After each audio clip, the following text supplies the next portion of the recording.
Buenas tardes y bienvenidos a la entrevista al día aquí en Lancelot Televisión. Vamos a hablar de la figura de Dimas Martín y lo vamos a hacer con el autor de este libro, con Juan Miguel Sánchez de Armas.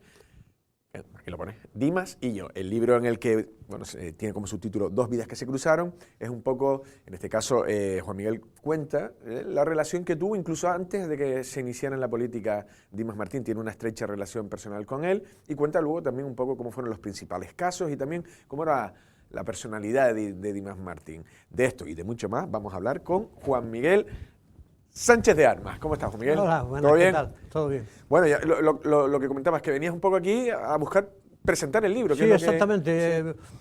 He hecho varios contactos telefónicos. Mañana tengo una entrevista con la concejal de Cultura del Ayuntamiento de Teguise, porque una de los más interés que tengo es de presentar el libro en La Graciosa, porque fue allí donde tuve mucha vivencia con Dimas Martín, ¿no? En La Graciosa. Sí, sí, bueno, y me imagino que también el entorno de Dimas era muy de Teguise, Guatiza, ¿no? La villa. Sí. Bueno, vamos ya. En primer lugar, antes de hablar del libro, sí, usted es de Gran Canaria. Sí. ¿Cómo conoce a Dimas Martín y qué relación tiene? ¿Cómo lo conoció? Yo en el año 1972 conocí a una chica de aquí de Lanzarote, Isabela Rocha Martín. Sus padres se dedicaban a la pesca y tal, y casualmente era sobrina de una prima, de un marido y tal. Y entonces la conocí, a raíz de eso me vine para Lanzarote a tratar de prospectar la posibilidad que había aquí en Lanzarote de instalar un comercio de muebles. En aquella época se usaba mucho los muebles de tipo castellano para amueblar apartamentos, y yo pensé que quizás en Lanzarote podría ser un sitio interesante. Entonces vine y me relacioné con una hermana de Isabela que se llama Inmaculada, que le decían Purita, que vivía con el cura don José Fajardo, el cura que era, le llamaban el cura de la villa, porque era el cura de Teguise, ¿no? Ajá. Entonces, a raíz de esta chica, pues entablé relaciones con mucha gente, entre ellos con César Manrique, entablé relaciones con el teniente coronel del ejército que estaba aquí en el batallón 56 de Lanzarote, a que esta Inmaculada me presentó y que me garantizó que si yo venía a hacer el servicio militar a Lanzarote, él tendría conmigo un trato especial. Y así fue. A través de otro amigo, con otro coronel en Tenerife, hice que me trasladaran, que me destinaran, después de hacer el periodo de instrucción en Olla Fría, que me trasladaran aquí a Lanzarote. Por otra parte, yo empecé a montar la tienda de muebles, y justo en julio, cuando llegué, estamos hoy quizás 53 años después de aquel día, cuando llegué aquí a Recife, ya tenía un local buscado ahí en lo que llamaban el Callejón Liso, que se llama calle Carnicería hoy día. Y allí pues monté mi tienda de muebles, allí trabé mucha amistad con Julián Martín y su recientemente fallecida esposa, Tilona Fuentes Feo. Fue Julián quien me presentó a Dimas un día ahí en la tienda de Pallarés y Martín, cuando estaba ahí en la plazuela. Y fue en ese verano del 73 cuando conocí a Dimas. Y Dimas, no sé si lo que quieren hacer es un negocio. Dimas no sé si quería muebles o... Sí, yo tenía mi tienda de muebles y yo curiosamente había ya amueblado un búngalo en Los Cocoteros de otro amigo, de un italiano llamado Antonio Cuarta Persano, que era un guía turístico que venía en aquella época Lanzarote no tenía turismo residente que visitara Montaña de Fuego, ni los Jameos del Agua, ni nada. Entonces había un avión que venía 2 o 3 veces a la semana, que venía desde Gran Canaria con una serie de turistas, y el avión permanecía todo el día en el aeropuerto, y luego por la tarde regresaba después de haber visto la Montaña de Fuego, de ver Jameo, almorzar aquí y tal. Entonces este Antonio Cuarta Persano pues le compró un búngalo a Dimas, y entonces Antonio me dijo que se lo amueblara. Entonces, a raíz de que yo le amueblaba el apartamento a Antonio, pues Dimas, no sé si vio cómo lo había amueblado o cómo, lo cierto es que me hizo una primera compra de muebles. ¿Y qué? ¿Pero era para muchos apartamentos? Sí, para los búngalos de Los Cocoteros. Vale, y la pregunta es, ¿cumplió con lo pactado Dimas Martín? Bueno, ¿pagó? precisamente por no cumplir con lo pactado fue como nace nuestra relación de amistad, ¿no? Pues eso sería, normalmente suele ser lo contrario. Lo ¿no? contrario, yo lo digo así en el libro, que era para no volverles más a mirar la cara, porque fruto de eso fue que yo tuve que cerrar la tienda, porque fue una gran importante compra y que junto con otras, no solamente él fue el causante, había otro señor, un palestino llamado Sam Benadi, que fue el que montó el Oasis de Nazaret. Allí él, entre las casas, que ahora se llama La Gomar. ¿La Gomar? Sí, donde está hoy La Gomar era el piso piloto que hizo Sam Benadi para luego promocionar las casas que hizo allí en el Oasis de Nazaret. Sam Benadi me hizo una compra también importante y tampoco me la pagó. Pero Sam Benadi me pagó al final con especie, como suele decir. Me dio cosas que tenía en sus almacenes, allí cargué un contenedor y me pude recuperar de las cosas. Pero bueno, eso me llevó a cerrar la tienda de muebles que tenía aquí en Lanzarote y otra que había abierto en Fuerteventura. Vale, pero entonces Dimas le compensa, Bueno, ¿por qué la amistad cuando alguien...? Dimas, como no podía compensarme de otra forma, me sugirió irme con él a León. Dimas tenía en León una oficina justo al lado de la catedral, de la parte Porque lo de los leoneses, ¿no? La conexión León-Cocoteros, ¿no? Mucho... Sí, bueno, en León él tenía una oficina de venta de bungalows. Ajá. Y entonces allí es donde él me dijo, bueno, mejor te vienes para León y trabajas en mi oficina de León. Realmente yo no era oficinista, sino era su chofer. Yo me encargaba de recogerlo en Barajas, llevarlo a León, traerlo de León a Barajas y así estaba. Algunas veces tuve que venir aquí a Recife, a la notaría, a buscarle un documento que él necesitaba. A veces viajaba entre ese tiempo que estuve en León y después cuando terminé mi estancia en la península, puesto que en aquella época yo había llevado un Ford Capri 3000 que tenía aquí, recién comprado, me lo llevé para allá para servir de chofer con él. Y entonces, como antiguamente solo podías tener el coche en la península a través de una importación temporal que se llamaba, y al ser un coche inglés, pues solo te permitían estar 6 meses en la península. Yo estuve 8, casi me denuncian por estar más tiempo, sí. Pero al final me tuve que venir en octubre del año 1975 para acá, un poquito antes de que Franco muriera. Y entonces ya me quedé en Los Cocoteros. Allí hacía de director del restaurante, de fontanero, de electricista, de todo lo que hiciera falta, ¿no? O sea, pasó a ser un hombre de confianza de Dimas Martín, ¿no? Digamos que sí, en el sentido, por supuesto, no político, sin intervenir en sus cuestiones comerciales, sino simplemente, digamos, la persona que lo mismo arreglaba un hidro que no funcionaba, que arreglaba un bombillo, que estaba de director en el restaurante, que me vendía en la cocina, pero no intervine para nada en lo que es su gestión comercial, sí. Nunca intervine. Vamos al libro. Entonces, el libro que cuenta, porque entiendo, y me lo decía antes, parte de antes de meterse en la política, ¿no? Sí, por supuesto. ¿Qué cuenta el libro? ¿Qué tramo de la vida o se hace un recorrido desde ahí? Cuando yo conocí a Dimas, ten en cuenta que él tenía 25 años. Yo conocí a Dimas cuando él tenía 25 años y yo tenía 22. Ambos, hay una cosa bastante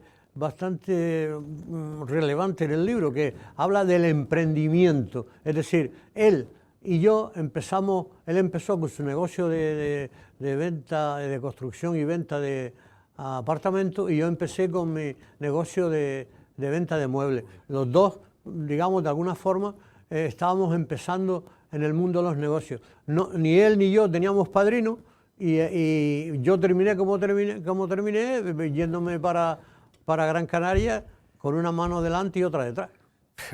Sí, esas cosas suelen pasar. Vamos entonces a ¿cómo definiría a Dimas? Para ir resumiendo un poco, y eso, ahí quien nos esté viendo verá lo que usted, un poco la condensación del libro. ¿Cómo definiría a Dimas? Yo defino, mira, en aquella época en que yo trabajé con Dimas en Los Cocoteros, yo trabajaba con camioneros, con albañiles, con carpinteros, y en ese búngalo de Antonio Cuarta, Persano, que yo la amueblé, él me dio la llave. Cuando se lo terminé de amueblar, me dio la llave y me dijo: mira, yo no estoy aquí en Lanzarote, utiliza tú el búngalo para lo que tú quieras. Y así estuve utilizando el bungalow de Dimas, perdón, de Antonio durante 3 o 4 años. Y yo cuando trabajé con Dimas usé ese bungalow. Y allí me reunía con los trabajadores a jugar al envite. Y yo compraba una botella de ron, 2 o 3 cosas, y los trabajadores nos reuníamos allí cuando teníamos libre de trabajo y formábamos nuestro pequeño rato. Y entonces había un camionero, no sé si está vivo o está muerto, que de nombre Eulogio, de allí de Guatiza creo que era. Entonces él, refiriéndose a mí, decía una frase: ay, Juan Miguel, ni para quererte ni para despreciarte. Yo aproveché esa frase de Eulogio para definir a Dimas. Y yo defino en el epílogo del libro con la misma frase: ni para quererlo ni para despreciarlo. Sí, porque ha habido como gente que era muy, muy, muy de Dimas y gente que era muy, muy contraria a Dimas, ¿no? Sí, bueno, como toda cosa, nada es blanco ni es negro, toda cosa tiene luces y sombras, ¿no? Entonces, en ese libro, lo que sí, como te decía antes, Dimas no ha participado para nada en el libro. Yo hace 2 años que no le veo. He hablado con él una vez por teléfono, le he mandado alguna información sobre el libro, pero no he tenido no he recibido ninguna reacción por su parte para decirme qué opina del libro ni qué le parece, nada. Como él no ha intervenido para nada, si él hubiese intervenido, a lo mejor el libro hubiese tenido otro tipo de redacción. Yo lo he hecho sin ninguna otra cosa que mi memoria, ¿no? Todos los 53 años que hace que lo conozco, así he retratado el libro, ¿no? Yo no tenía apuntes, ni tenía fotos, ni tenía nada, de nada. Vale, pero entonces vamos a ir. Para los que lo quisieron, ¿cuáles son las virtudes de Dimas? ¿Por qué la gente cuando Dimas enganchaba, porque decían que sí, el encantador de serpientes y... Bueno, Dimas tiene un poder de convicción enorme. Yo en aquella época que lo vi hacer cosas delante de muchos propietarios o de futuros propietarios, Dimas, yo el ejemplo que ponía era que Dimas era capaz de venderle la Torre Eiffel a Giscard d'Estaing, porque así es Dimas, ¿no? Dimas, yo cuento una anécdota de un señor que le vendió un camión y que no se lo pagaba y estaba yo delante y el hombre fue a la oficina que él tenía en Los Cocoteros a formarle el follón porque no le cobraba y tal y cual, pues no le pagaba. Y cuando salió todos los que estábamos allí, y yo también esperando que me pagara a mí, y lo vimos el hombre tranquilo, tenía la cara, parecía que había visto al Espíritu Santo, ¿no? Y los que estábamos ahí, ¿qué pasó? ¿Cobraste? Y dice, no, le hice un préstamo. ¿Sabes? Ese es el poder de convicción de Dimas, ¿no? Ejemplos como ese yo hablo en el libro, ¿no? Porque en Los Cocoteros está la leyenda, ¿cuántos apartamentos vendió de Los Cocoteros? Se dice que vendió muchísimos más de los que... Yo lo comento, hay una dice que construyó 100 apartamentos y vendió 300.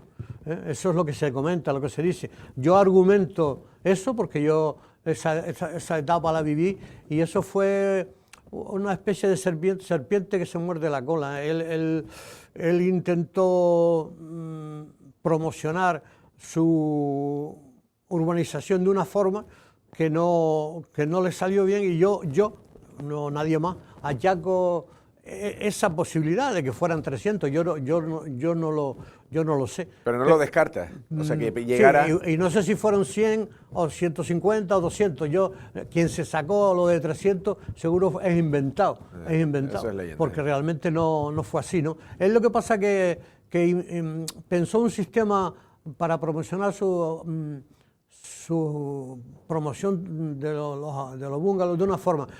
Imaginamos, en aquella época, por ejemplo, Antonio Cuarta, mi amigo, compró el apartamento en 400.000 pesetas. Te puedo decir que en aquella época muy pocos bungalows tenían las cualidades que tenían los primeros bungalows que hizo Dimas Los Cocoteros. Eran bungalows de 3 dormitorios, de una sola planta, con una cocina enorme, con un salón, con una terraza. Eran preciosos y de una buena calidad. Entonces, él intentó facilitar la venta o la compra de esos bungalows de tal forma que él le pedía al comprador que pagara solo el 50% del importe del precio del si valía 500.000 pesetas en aquella época, pues le pedía 250.000 pesetas. Y las otras 250.000 pesetas, Dimas le hacía a su vez un contrato de alquiler turístico en el cual Dimas alquilaba ese bungalow vendido o ese apartamento vendido y se cobraba las siguientes 250.000 pesetas que faltaban para pagar el apartamento, las cobraba de los posibles alquileres que él iba a recibir cuando alquilara ese apartamento tuyo que tú habías comprado. Vale. ¿Qué pasó? Que a él no le daba tiempo de construir los apartamentos al ritmo de poder ponerlos en alquiler. Tus años que tenías, 2, 3 años, no sé cuántos eran, cuando tú ya creías que el apartamento lo tenías pagado, resulta que ni siquiera se había podido alquilar.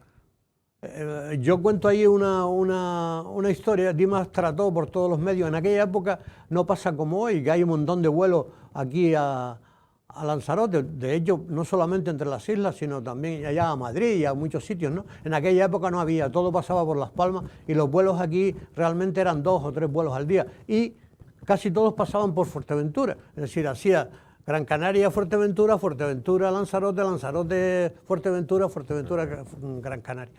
Y entonces él y yo en Madrid fuimos a Aviaco, a la compañía Aviaco, para ver la posibilidad de rentar un avión para traer turismo peninsular, precisamente para atender esos apartamentos que él tenía con ganas de llenarlos para poder, primero para cobrar él y para poder atender. Pero antes hablamos de los leoneses, la gente de León, ahí hubo varios perjudicados, ¿no? ¿O? Sí, hubo varios perjudicados. Yo hablo de uno especialmente. Que le decíamos el manco, porque le faltaba un miembro, y que ese hombre fue el más empeño que tuvo para que se le resarciera de la compra que él había hecho, ¿no? Por eso él estuvo en un juzgado de Arrecife en los años 77 o 76, 77, dictó una orden de captura, de detención y captura de Dimas.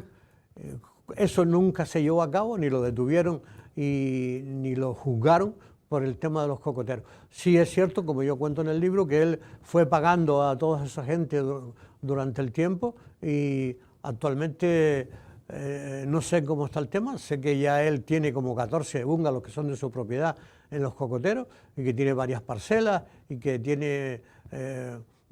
que la noticia que tengo es que esa gente cobró, ¿no? Vale. Vamos a la parte negativa, los que han ido contra Dimas. Quizás Dimas fue eso, que también dejó mucha gente entrampada. ¿Cuál es el aspecto negativo de Dimas? ¿Por qué algunos no quisieron tanto? Bueno, de Dimas se habla más de su época política que de otra cosa.